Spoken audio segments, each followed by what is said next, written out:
الحمد لله وكفى وسلام على عباده الذين اصطفى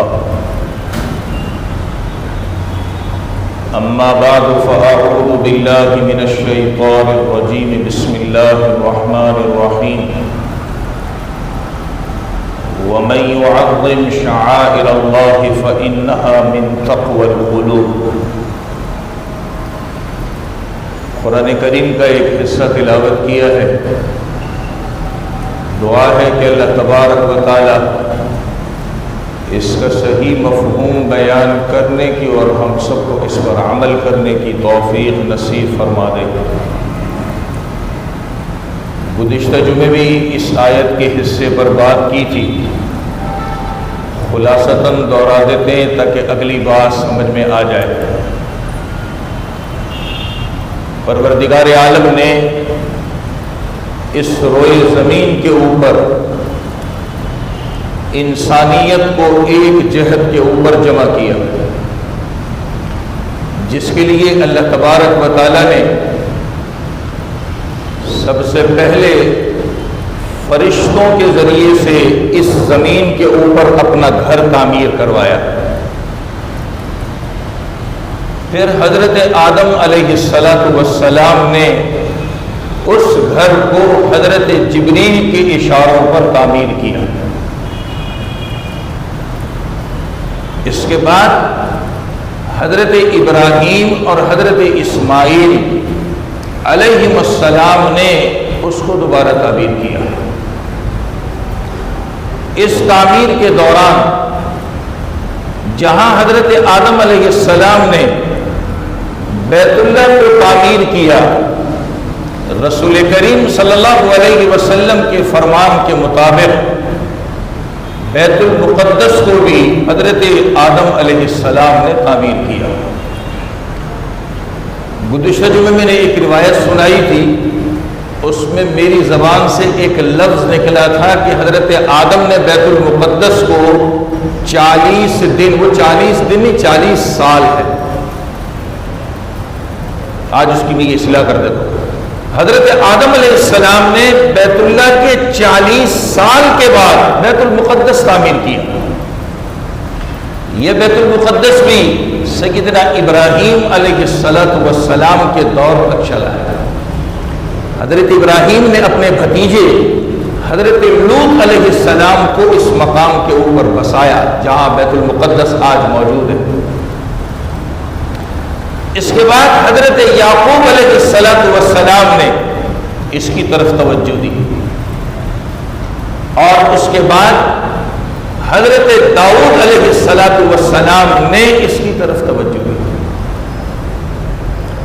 داؤد علیہ السلام عالی شان قسم کا اس کو بنانا چاہتے تھے، جیسے کہ آپ کی ایک چاہت تھی،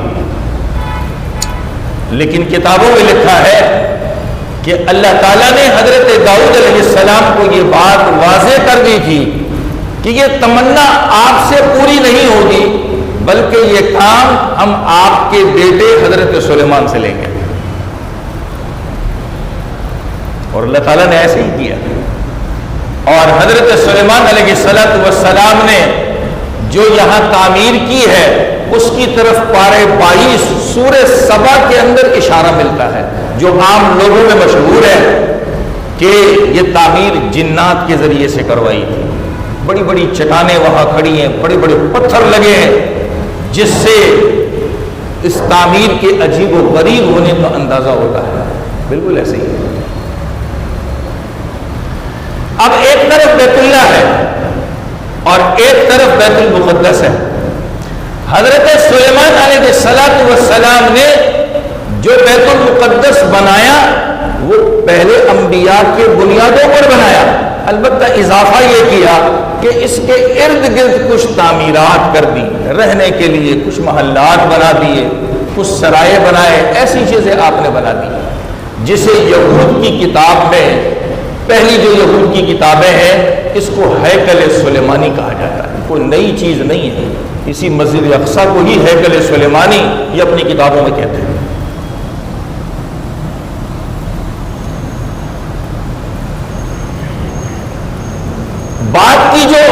یہودیوں کی اور عیسائیوں کی کتابیں آئیں جو انہوں نے خود اپنی عقل سے لکھی ہیں، بدل ڈالی ہیں، اس میں اس کا نام پھر انہوں نے بدل دیا ہے۔ اب وہ اس کو ہیکل سلیمانی بہت کم لکھتے ہیں اور کسی اور جدید نام سے اس کو تعبیر کرتے ہیں۔ یہ بیت المقدس حضرت سلیمان علیہ السلام نے تعمیر کیا اور بہترین طریقے سے تعمیر ہوا، چلتا رہا۔ بنی اسرائیل یہ حضرت یعقوب علیہ السلام کا نام ہے، عبرانی زبان کا لفظ ہے اور عربی زبان کے اندر اس کا ترجمہ کیا جاتا ہے عبداللہ، اللہ کا بندہ۔ اور بھی بہت سارے معنی لکھے لیکن جو عام لوگوں کو سمجھ میں آ سکے میں نے وہ ایک معنی بتا دیا۔ اس پر ایک ذہن میں بات آ رہی ہے، ہم مسلمان بڑے جذباتی لوگ ہیں۔ میں 2-3 دن پہلے کی بات بتاؤں، یہ غالباً سخی حسن سے لے کر کے ناگن چورنگی کے درمیان روڈ کے اوپر کسی نے لکھا ہے اسرائیل مرد آباد، اور اسی پر لوگ گاڑیاں چلا رہے ہیں۔ اتنی تو عقل ہونی چاہیے کہ اسرائیل کیا چیز ہے۔ کوئی دیواروں پہ لکھ رہا ہے، کوئی گندگی کی جگہ پر لکھ رہا ہے، کوئی گالیاں لکھ رہا ہے اس نام کے ساتھ۔ بس مسلمان جذبات میں بہہ رہے جا رہے ہیں۔ بھئی یہ کہو اسرائیل کے رہنے والے کافروں پر تو بات تو سمجھ میں آتی ہے۔ ادھر لکھا ہے اسرائیل مرد آباد، اسرائیل تو حضرت یعقوب علیہ السلام کا نام ہے۔ اور پارے 15 کی جو پہلی سورت ہے، گزشتہ جو میں نے اس کے بارے میں بتایا تھا کہ اس سورت کا جہاں ایک نام اسرا ہے وہاں دوسرا نام اسرائیل بھی ہے۔ تو آپ تو اپنے قرآن کی سورت کے ایک نام کو روڈ پر لکھ رہے، لوگ اس پہ گاڑیاں چلا رہے ہیں۔ ہماری مت ماری جاتی ہے جذبات میں، غصے میں، پتہ نہیں کیا کچھ ہم کرتے رہتے ہیں۔ لوگ اسرائیل کے نام سے ماں بہن کی گالیاں لکھ رہے ہیں، گندگیوں کے مقام پر اس لفظ کو لکھا جا رہا ہے، روڈوں پہ آگے لوگ اس پہ گاڑیاں چلا رہے ہیں۔ کیا ہے جی؟ اسرائیل کا جھنڈا بنا دیا، نیچے لکھتے اسرائیل مرد آباد، یہ تو اسرائیل کے کافر مرد آباد۔ تو بات سمجھ میں بھی آتی ہے۔ میں اس کی ایک مثال دوں، اتفاقی وہ بھی یاد آ گئی مجھے۔ حدیث میں آتا ہے نا، کسی پر لعنت نہ کیا کرو۔ ہم ایک دوسرے کو لان تان کرتے ہیں کہ اس پر لعنت ہو لعنت ہو لعنت ہو، لان تان نہیں کیا کرو۔ اس لیے کہ جس پر لان تان کر رہے ہو اگر وہ اس کا مستحق نہیں ہے تو پلٹ کے واپس آتی ہے۔ اب لان تان کرنے سے منع کیا، لیکن جہاں لعنت کرنے کا مقام ہے تو وہ بھی کتابوں میں لکھا ہے۔ آپ لعنت یوں کر سکتے ہو، کافروں پر اللہ کی لعنت ہو، رسول کی لعنت ہو، مسلمانوں کی لعنت ہو، بدعت کرنے والوں پر ہو، شراب پینے والوں پر ہو، یوں کر سکتے ہو۔ تو آپ لکھو اسرائیل کے کافروں پر لعنت ہو، اسرائیل کے کافر مرد آباد۔ یہاں تو حضرت یعقوب کا نام لکھا جا رہا ہے، ساتھ میں گالی بھی لکھی جا رہی ہے۔ یہ ہمارا حال ہے۔ بہرحال بات دوسری طرف جا رہی ہے۔ حضرت سلیمان علیہ السلام کی تعمیر کے بعد اس امت محمدیہ سے پہلے اللہ کے نزدیک ایک قوم تھی جو اللہ کو بہت پسند تھی، جس کو بنی اسرائیل کہا جاتا ہے۔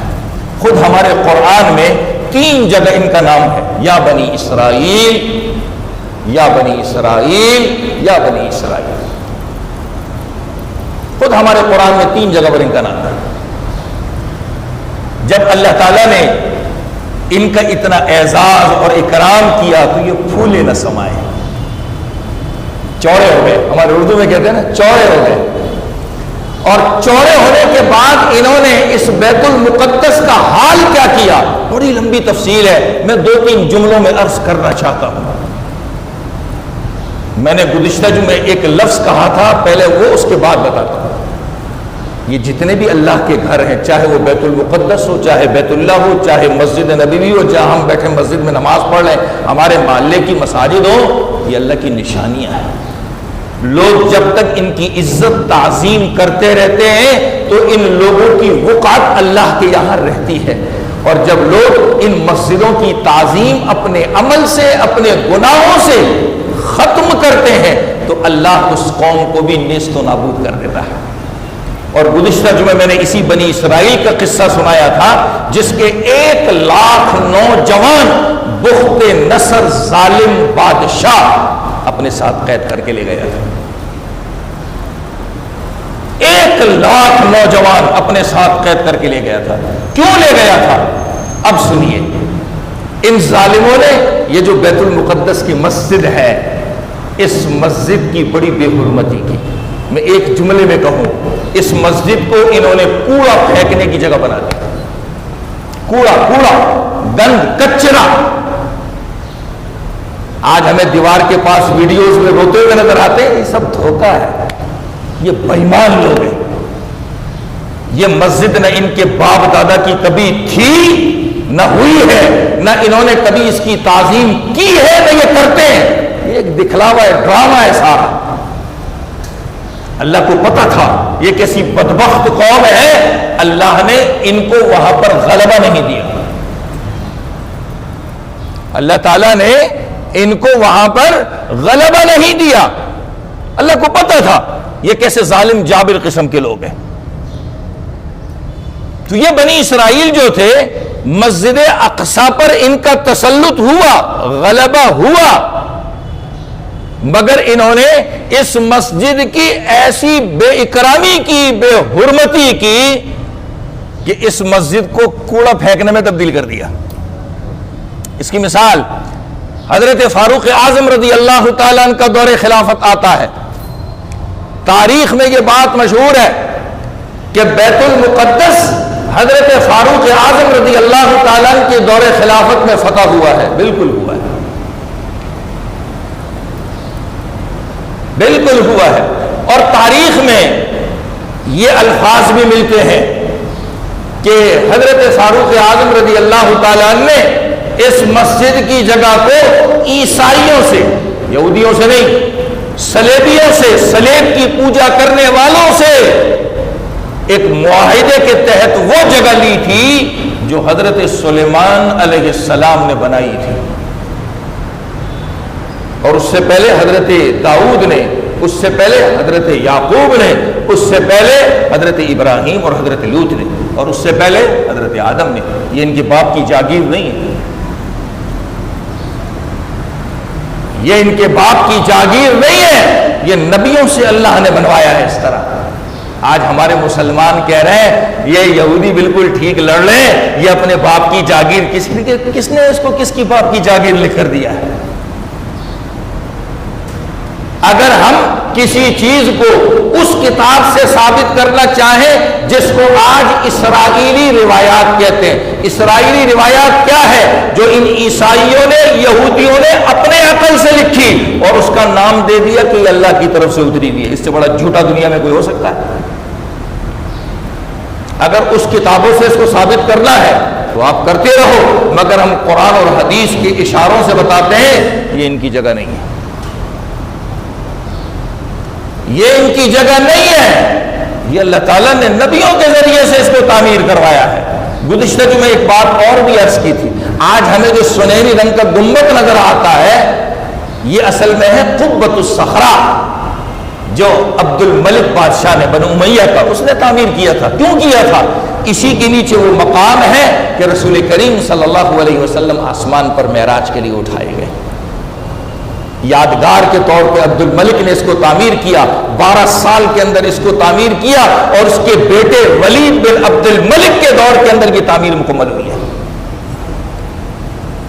حضرت فاروق اعظم رضی اللہ تعالیٰ عنہ نے جب فتح کیا بیت المقدس کو اور عیسائیوں کو وہاں سے ہٹایا تو اس مقام پر جہاں حضور اکرم صلی اللہ علیہ وسلم نے انبیاء کی امامت کروائی تھی، وہاں سے پورا گند اپنے ہاتھ سے صاف کیا۔ یہ بنی اسرائیل اتنے گندے لوگ تھے، اتنے گندے، اپنے ہاتھ سے صاف کیا، اور صحابہ کی معیت میں آپ نے تبرک کے طور پر یہاں پر 2 رکعت نماز ادا کی۔ آج بھی وہاں ایک کمرہ بنا ہوا ہے اور اس کمرے کو عمر کی یاد سے تعمیر کیا جاتا ہے۔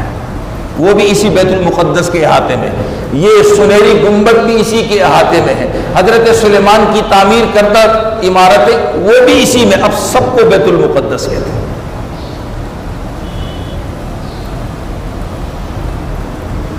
اب میں اصل بات کی طرف آتا ہوں۔ آج جو مسلمان یہ کہتے ہیں کہ نہیں یہ تو یہود کی جاگیر ہے، ان کی نگرانی ان کے باپ دادوں سے ان کی ملی ہے، کسی تاریخ سے ثابت کر دیں اس کو، حدیث تو دور کی بات ہے، تاریخ سے ثابت کر دیں۔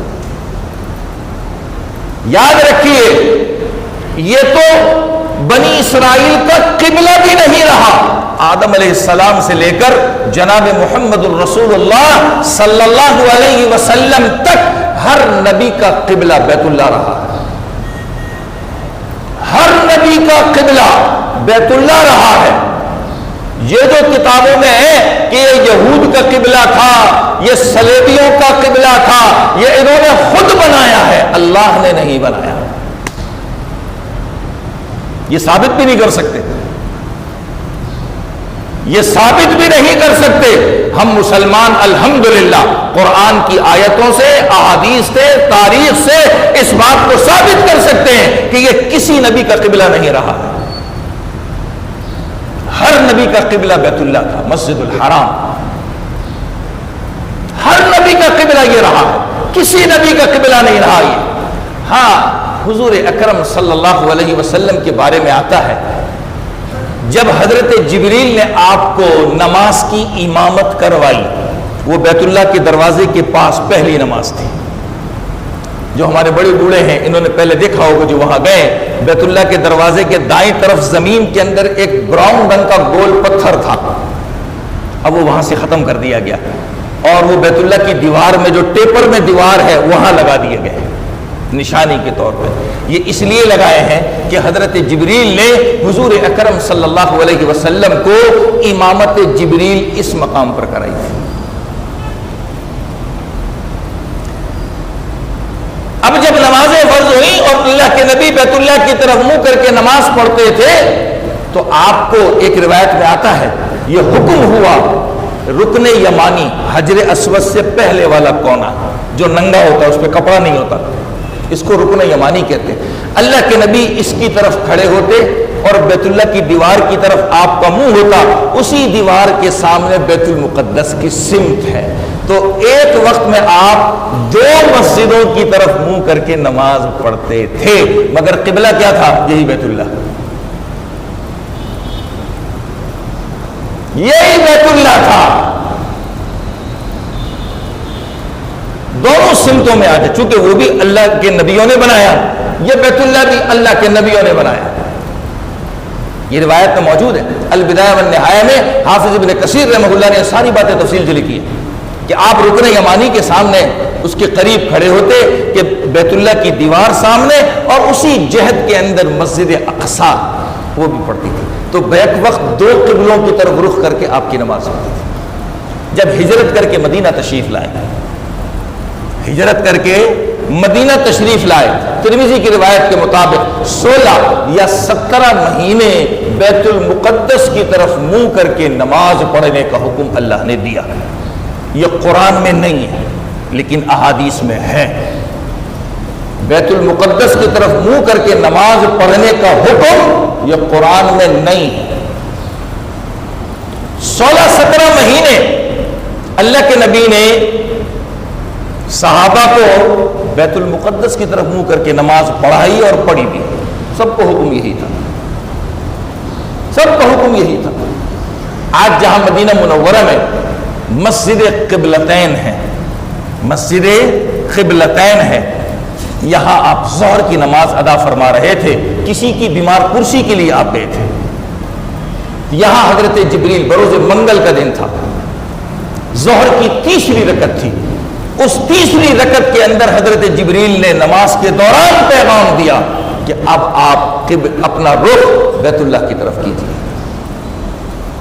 دوران نماز آپ گھوم گئے اور بیت اللہ کی طرف منہ کر کے آپ نے نماز پڑھنا شروع کی۔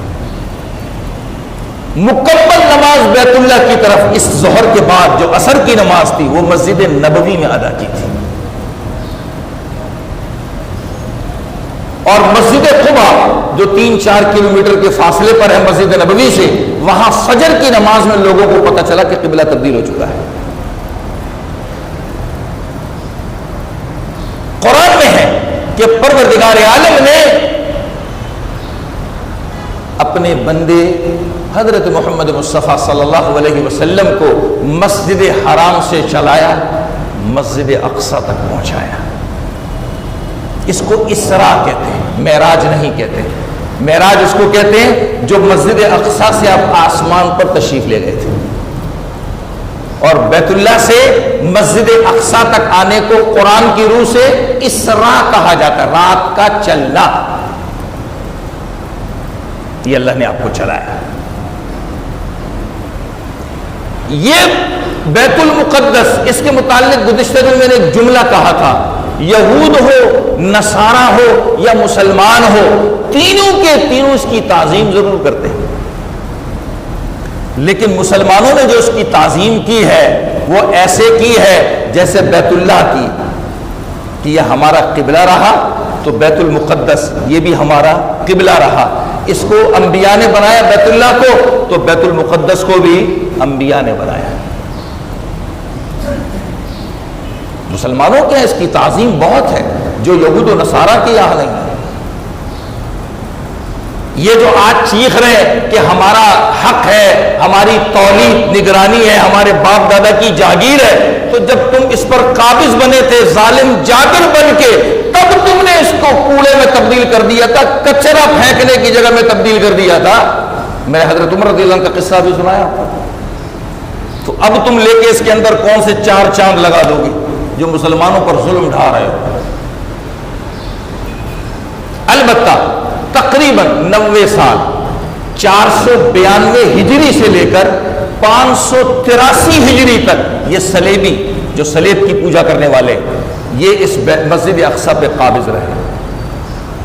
اور مزے کی بات، مصر کے ایک عالم نے ایک تاریخ لکھی ہے اس کے اوپر، اس میں وہ لکھتے ہیں کہ یہ جو 100 سال اس کے اوپر قابض رہے، یہ بنی اسرائیل اتنے، یہ صلیبی اتنے بدبخت تھے، اس مسجد اقصی کے ایک حصے کو گھوڑے باندھنے کی جگہ بنا دیا، وہاں گھوڑے باندھا کرتے تھے، اور ایک حصے میں کچرا ڈالا کرتے تھے اور ایک حصہ ایسے ہی خالی تھا۔ اللہ تعالیٰ نے، اللہ تعالیٰ تو پھر اللہ تعالیٰ ہے نا، وہ جو مشہور بیت المقدس کی فتح ہے، سلطان صلاح الدین ایوبی 583 ہجری میں ایوبی نے اس کو فتح کیا تھا۔ اللہ تعالیٰ کو ایوبی کی فتح اتنی پسند آ گئی، ٹھیک 2 سال کے بعد 595 ہجری میں اسی ایوبی خاندان کے لوگوں نے گلاب کے پانی سے مسجد اقصی کو دھویا، گلاب کے پانی سے مسجد اقصی کو دھویا۔ اللہ نے ایوبی کی قربانی کتنی بڑی قبول کی کہ اس کے خاندان کو کتنا بڑا اعزاز ملا کہ جنہوں نے بیت المقدس کو گلاب کے پانی سے دھویا ہے۔ اللہ نے اس کی شان مسلمانوں سے بڑھائی ہے اور نبیوں سے بڑھائی ہے۔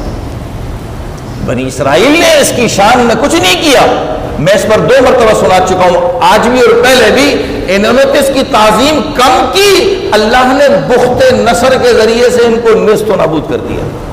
اور یہ ہمارے لیے بھی ہے، اگر ہم اپنی مسجدوں میں گناہ کرتے رہیں گے، اپنی مسجدوں کو گناہوں سے پاک نہیں کریں گے، وہ دن دور نہیں ہے کہ خدا پھر ہمیں بھی پکڑ لے۔ میں بددعا نہیں دے رہا، میں ایک ہسٹری سنا کر کے اس کی طرف اشارہ کر رہا ہوں۔ آج ہم بڑے چیتے بنے ہوتے ہیں نا، جی کیا ہوتا ہے، کچھ نہیں ہوتا، جی کیا ہوتا ہے، کچھ، ہر آدمی اپنی کھوپڑی سے لگا پڑا ہے۔ اللہ کا گھر اللہ کا گھر ہے، یہ تعظیم مانگتا ہے ہم سے، یہ عزت مانگتا ہے، یہ چاہتا ہے کہ اس گھر کے اندر گناہ نہ کرو۔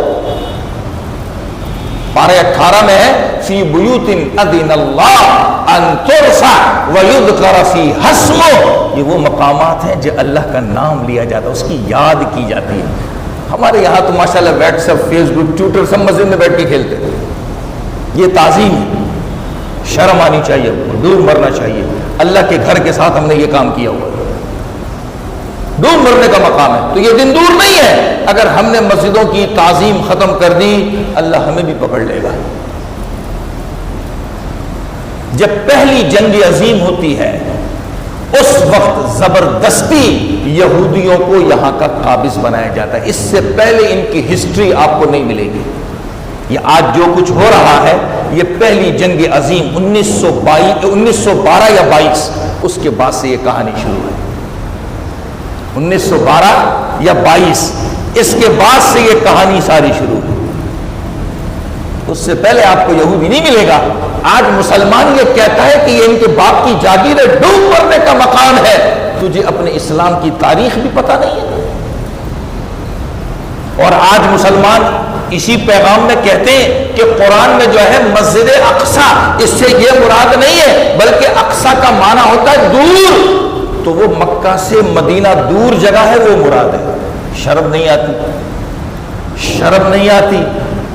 اپنے پتہ نہیں کیا مقاصد حاصل کرنے کے لیے قرآن کی تفسیروں کو بگاڑ رہے, احادیث کو بگاڑ رہے.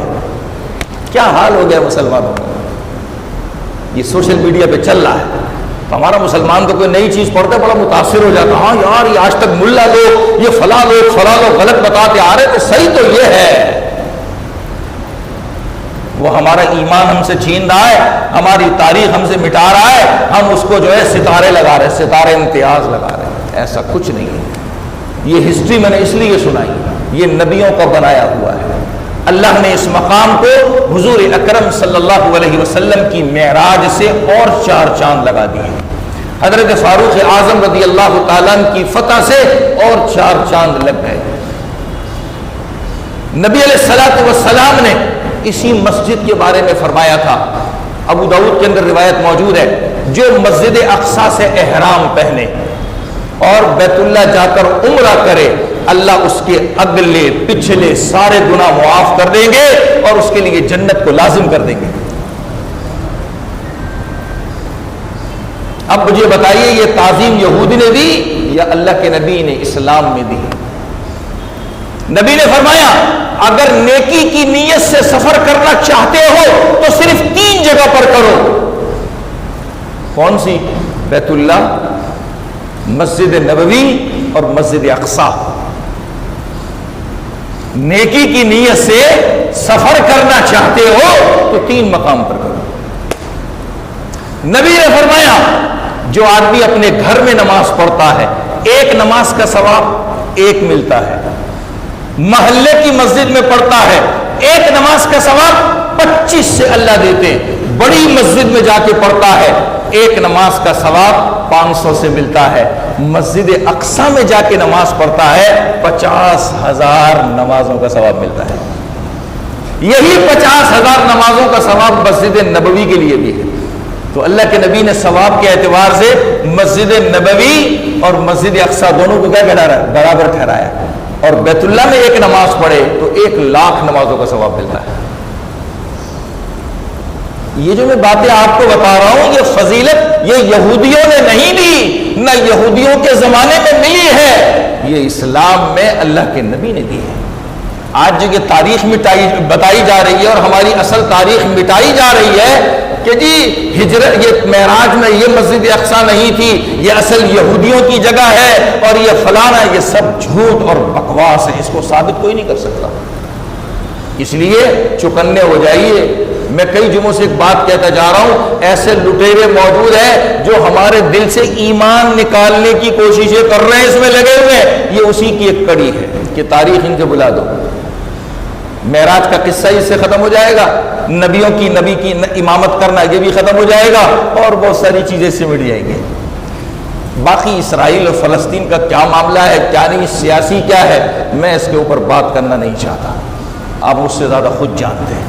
اصل جو ہسٹری تھی وہ میں نے سنا دی تاکہ ہمارے مسلمانوں کو, ہم اپنی نسلوں کو بتائیں کہ مسجد اقصی ہمارا قبلہ اول بھی رہا, یہ نبیوں کا بنایا ہوا بھی ہے اور نبیوں ہی کا قبضہ اس پر رہا ہے. کسی قوم کا اگر قبضہ رہا ہے تو وہ ظالمانہ جابرانہ رہا ہے, اللہ کے حکم سے نہیں رہا ہے.